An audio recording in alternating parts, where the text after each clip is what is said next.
A verdade em 2 minutos. O dom de línguas.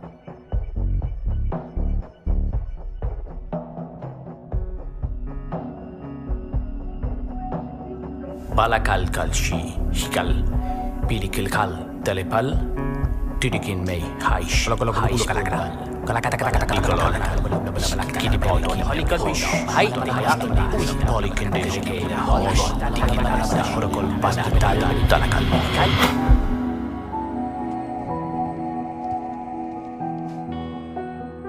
Alguns cristãos sinceros acreditam no chamado dom de línguas como sinal do batismo do Espírito Santo.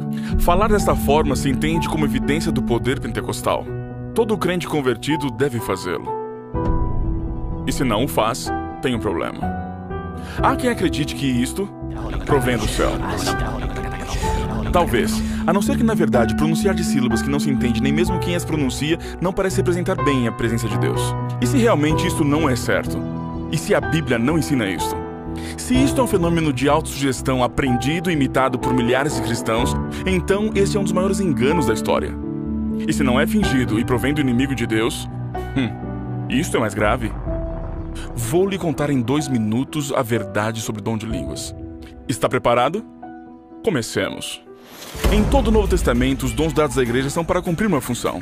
Jesus ordenou pregar o evangelho a todo mundo, mas os discípulos só sabiam 1 ou 2 idiomas. Por isso foi feito um milagre.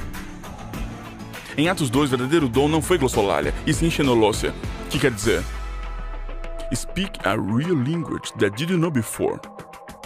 Em Atos 10 e 19 ocorrem casos similares, era um símbolo útil para os não crentes.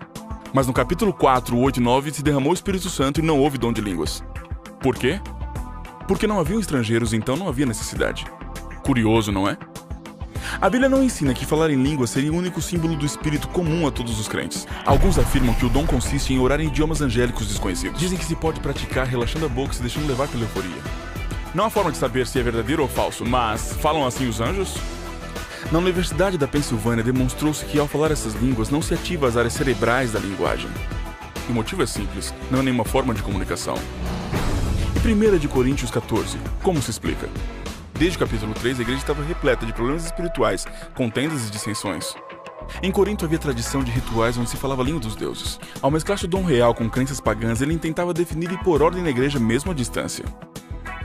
Como julgar se alguém diz orar a Deus em idioma desconhecido? Paulo sabiamente assume a crença dos coríntios, debatendo com lógicas do seu ponto de vista. Mas ele encerra o caso no versículo 28. Se não interpreta, cale-se. E é uma jogada de mestre, porque se é um idioma real, poderá ser interpretado sempre. Paulo reduz esse mito em particular a uma experiência subjetiva e inverificável para proteger a igreja. E disse no versículo 13, se alguém fala em língua, peça para interpretar. Se isso não ocorre, não está orando com sua mente. E isso não serve para nada. Todos que balbuciam essas supostas línguas na igreja sem que a traduzam, estão violando um importante mandado bíblico. Porque um dom verdadeiro sempre edifica a igreja, e se não faz, é falso. Por certo, Cristo nunca falou em línguas.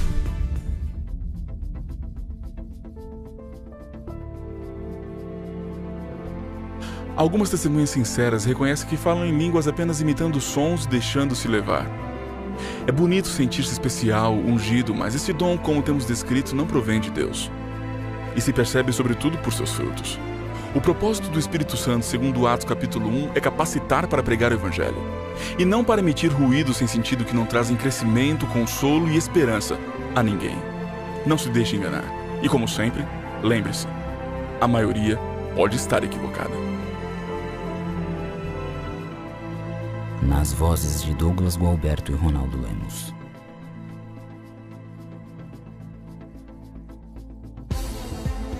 E em Jerusalém estavam habitando homens judeus, homens religiosos de todas as nações que estão debaixo do céu. E quando aquele som ocorreu, ajuntou-se uma multidão e estava confusa, porque cada um os ouvia falar na sua própria língua.